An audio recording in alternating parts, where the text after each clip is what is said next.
Real Virginia is proudly produced by the Virginia Farm Bureau Federation. Since 1926, Farm Bureau has been working to preserve Virginia farms and our rural heritage. Visit our website at vafb.com. Hello everyone, and welcome to Real Virginia, a show about Virginia agriculture and the people who produce the wonderful local products we enjoy. Brought to you by the Virginia Farm Bureau. Winter is just as busy as the rest of the year for most farmers. Gardeners are getting ready for planting season, and the American Farm Bureau Federation has honored a Virginia young farmer.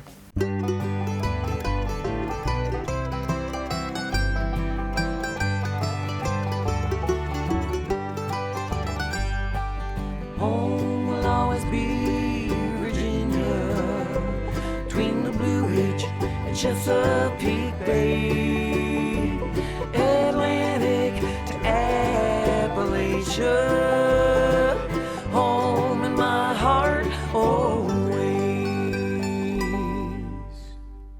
Welcome back to Real Virginia, everyone. We're coming to you this week from Evelynton Farms in Charles City County. You may not see many tractors this time of year in the field, but Ricky Gibson reports that winter is just as important as the rest of the year for producers.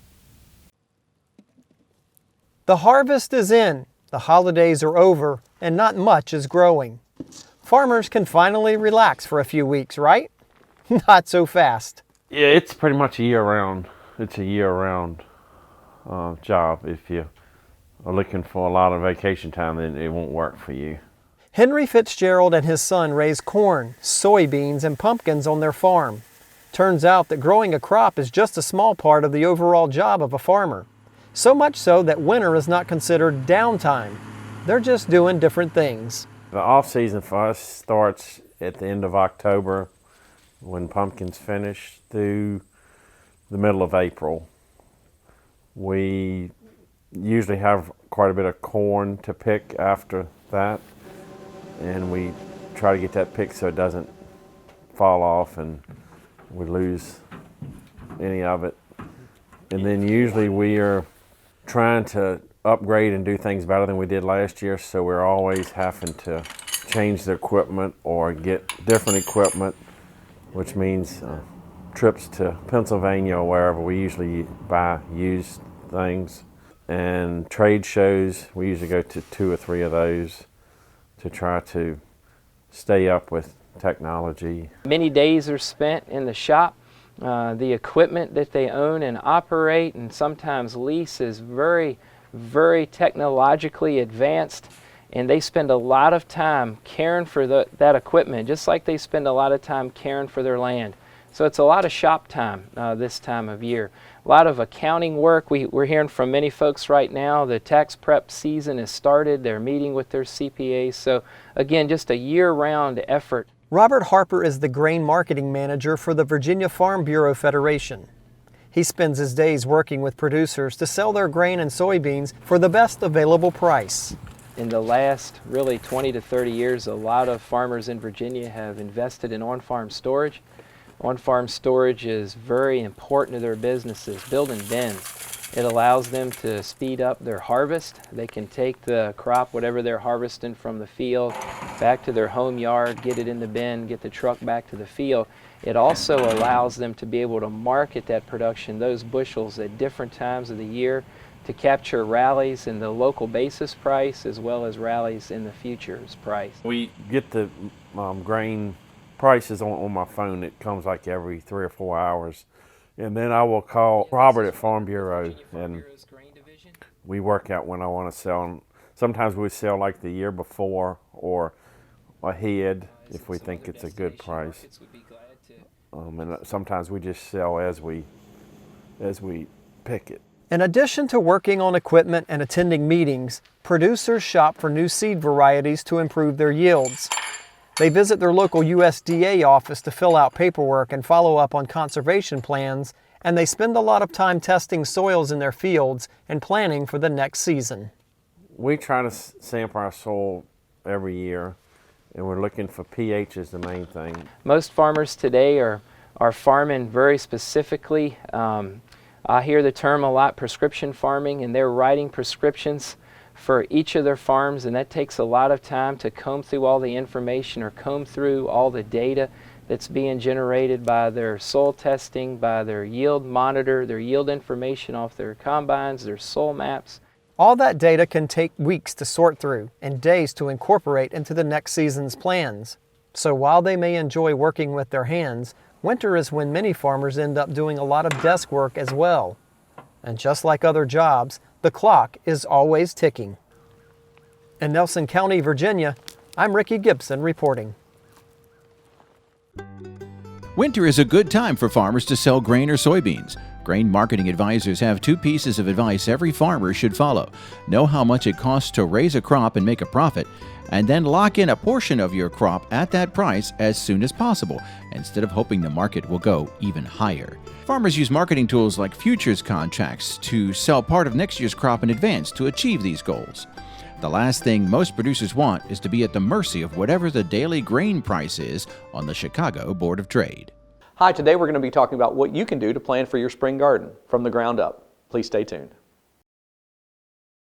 Have you gotten your seed catalogs yet? Chris Mullins with Virginia Cooperative Extension visits the Fauquier Education Farm to learn how to plan for next year's garden from the ground up.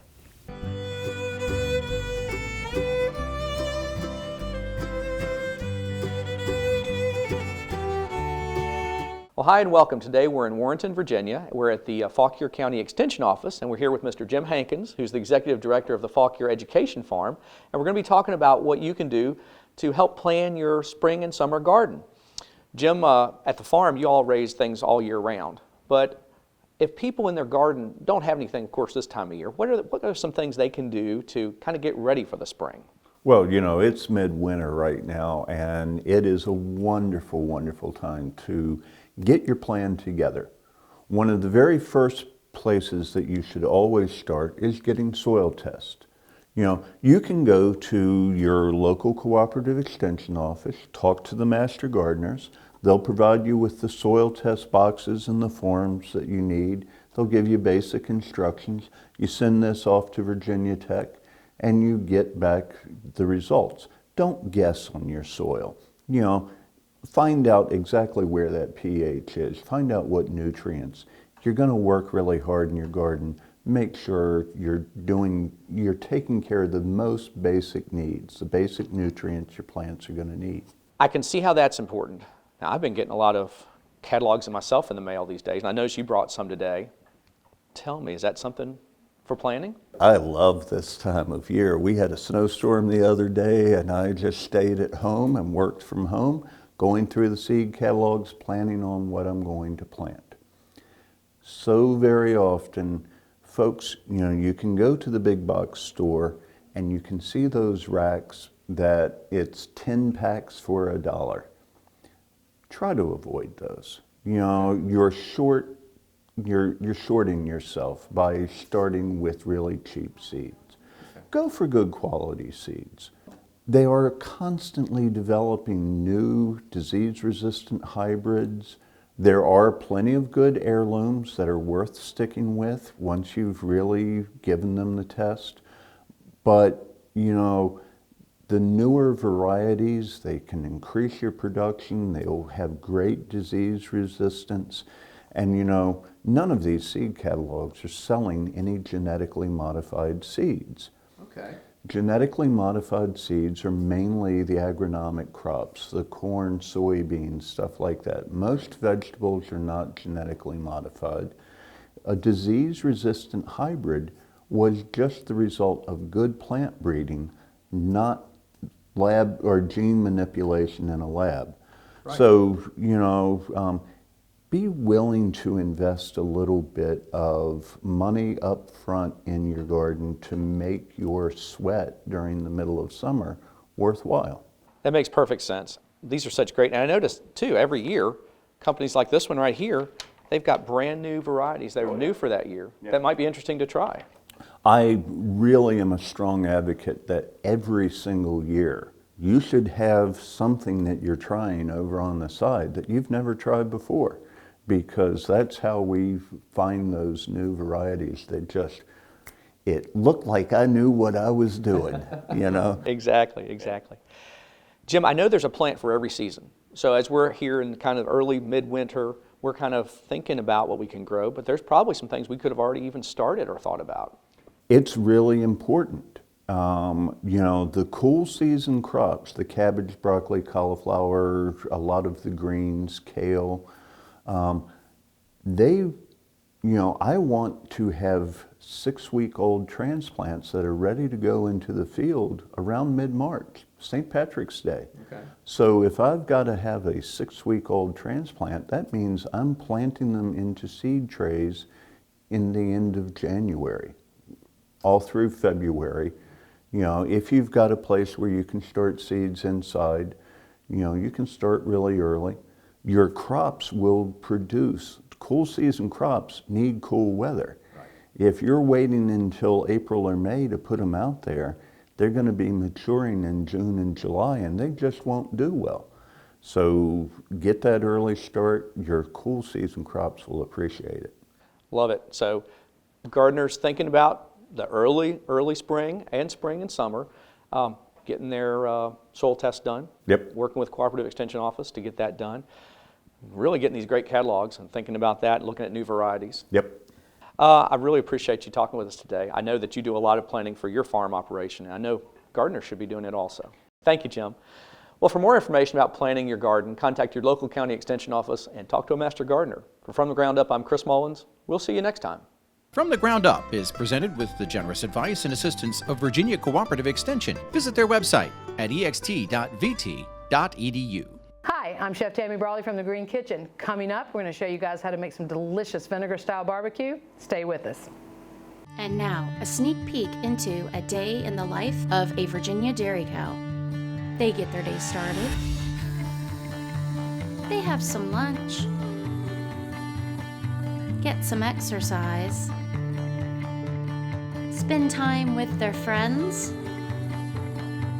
And then end their day with dairy sweet dreams. Real dairy, real life, real delicious. Come here. Get it. Virginia pork is tasty any time of the year. Chef Tammy Brawley shows us how to make delicious barbecue in the heart of the home.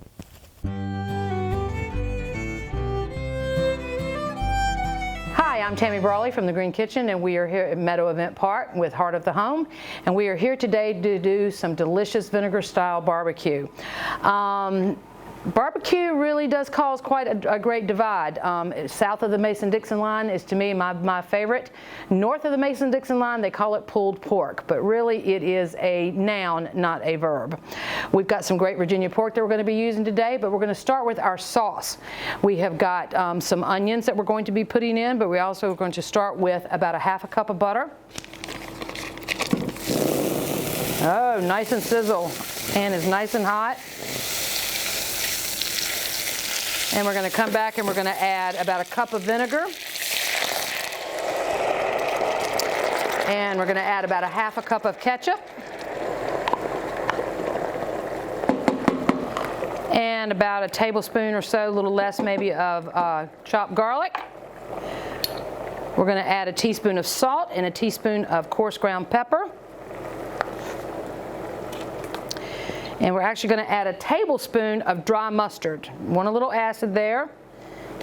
And if you guys ever head to South Carolina, they actually do mustard in their barbecue sauce. And then we're going to add just about a quarter of a teaspoon or so. Depending on how spicy you like it, you can make it more. We're going to add a little bit of cayenne pepper and a half a cup of brown sugar. And we're going to add some onions. Stir that up just a little bit. Starting to smell that vinegar. It's going to make me start to laugh, getting in my jaws there. And then we are going to juice a half of a lemon.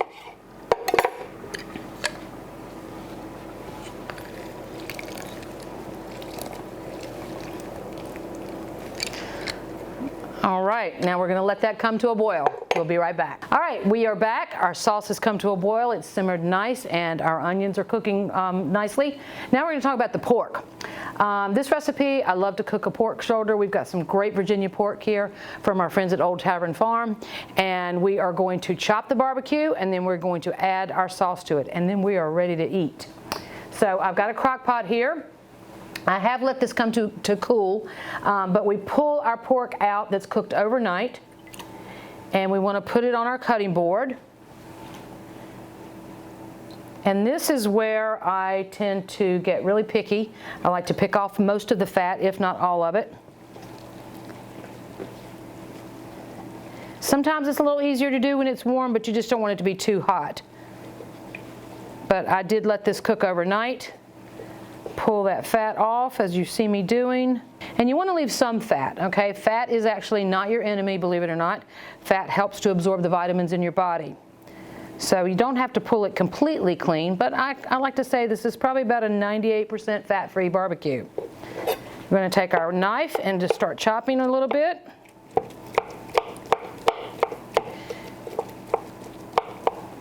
Now, north of the Mason-Dixon line, they call this pulled pork. I don't call it pulled pork. I like my Q chopped. All right, and we're going to mix it to the remaining pork. And now we're going to add that delicious sauce.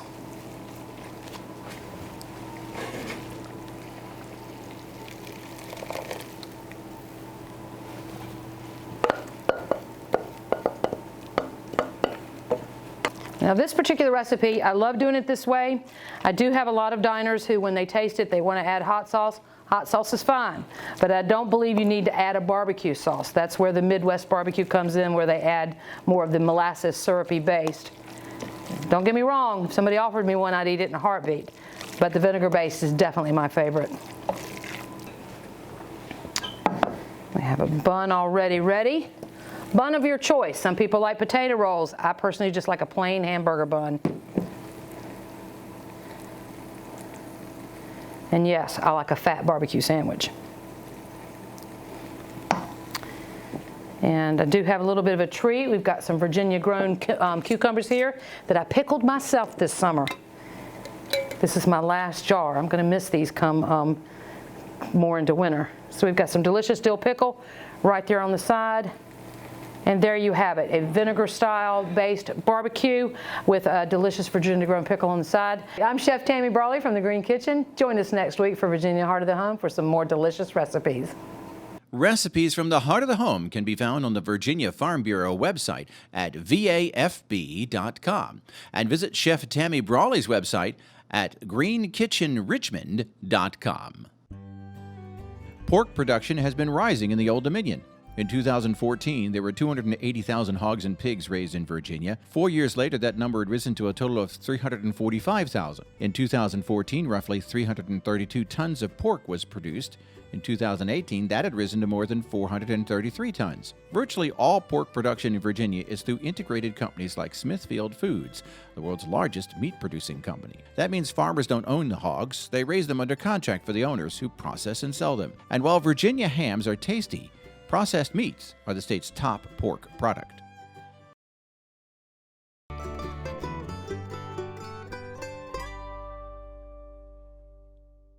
A young Virginia farmer was recognized at this year's American Farm Bureau Federation annual meeting. Burke Moeller spoke to her about what the next generation of agricultural producers will need to do to succeed in the Old Dominion. And the 2020 discussion meat champion is Sarah Rudolph, Virginia. Sarah Rudolph took home the top prize at the annual Young Farmers and Ranchers discussion meet for her take on what is needed to bring American agricultural products to new markets. The Wythe County farmer won more than just bragging rights. The top prize was a new Ford truck. The discussion meet simulates a committee meeting where participants are evaluated on their ability to exchange ideas and information about an agricultural issue and build consensus. Times are changing and we are changing with them. Abundant productivity brings us a new opportunity to look outside of traditional food and feed channels. Today, I'm excited that we as Farm Bureau have the opportunity to continue to support our farmers and ranchers as we evolutionize agriculture. Young farmers like Rudolph often participate in the Farm Bureau Young Farmers program to make contacts and access educational resources. The program offers both social and professional development opportunities for forward-looking young professionals. Rudolph used her closing statement at the discussion meet to press for more support for research that helps farmers succeed. We have to increase funding for our land-grant universities to provide the funding and the research that we need to continue to provide products that our consumers demand. Also, we need to be maximizing on these trade opportunities. This is an incredibly exciting time for U.S. agriculture, and we need to make sure that we're taking advantage and providing new products for new markets. Back home in Wythe County, Sarah and some of her colleagues in the agriculture community are celebrating her success on the national stage. Jeff Dunkley and his brother raise cattle on several properties in Wythe County. He says Rudolph has helped promote agriculture career opportunities to local youth. She's done a great job going to some elementary schools and help read to the younger kids and get them introduced to agriculture, especially some that don't know anything about it. Rudolph is a livestock representative for pharmaceutical company Boehringer Ingelheim and works with her husband Charlie on their family beef operation. She also serves on the Wythe County Farm Bureau Women's Committee. During the national competition, Rudolph also promoted Virginia Fairs, the Foundation for Agriculture, Innovation, and Rural Sustainability. The Virginia Farm Bureau supported group helps agricultural producers gain access to grants, set up business plans, and offer new products. What we're doing with Virginia Fairs is really vital to figuring out a way, to give farmers that are trying to, create a new type of operation or innovate a new product. It's giving them the tools that they need to be able to really get their feet off the ground. No other state that I could find was doing anything remotely like Virginia Fairs. Like other young adults launching careers, young farmers need mentoring and support. Rudolph said the Young Farmer program has been a big help to her and others over the years. The camaraderie that we have, the opportunity to get together even in a social setting and be with people that are in it just like we are and dealing with the same stresses and problems that we're dealing with, and feeling like you've got other people that are that have your back and are dealing with the same things that are important to you. I think that's a wonderful aspect of what Farm Bureau does for each of us, and sort of keeps us sort of motivated too. It's nice when you go to another event and you hear what another farmer's doing and like, oh, that's a great idea, or maybe I should be doing that. Rudolph is proud of her win this year, but she has her sights set on another Farm Bureau award for young farmers. We keep saying we're going to apply. My husband Charlie and I are going to apply for excellence in agriculture. We did it when we were first married, and we haven't done it since then, and we have one more year of eligibility within young farmers, so it's now or never for us. So I guess we're going to have to hold those feet to the fire on him and to make sure that we get that application in pretty soon. Other young farmers are now officially on notice. In Wythe County, Virginia, I'm Burke Moeller reporting. We're so glad you could join us this week to celebrate all that Virginia has to offer. From the kitchen to your home and garden to our wide open spaces, we are proud to say this is Real Virginia. For all of us from the Virginia Farm Bureau, thanks for watching. Make it a great week.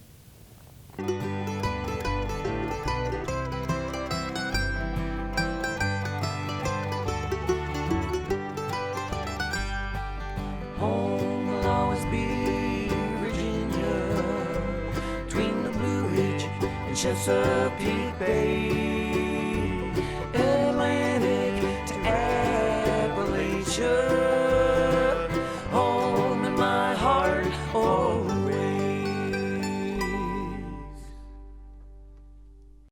All right, give me a spot. You know my motto, safety first. They could be dangerous. I think we should call animal control. Animal control? To be safe. Don't worry. Just... I got this. It's a new motto. You don't have to be perfect to be a perfect parent. There are thousands of teens in foster care who don't need perfection. They need you. Put the keys down, Kevin. But I'm gonna drive home. There are several warning signs present that you shouldn't be driving. My text to emoji ratio has gotten a little out of hand. A little? Yep, I'm definitely gonna call a ride home.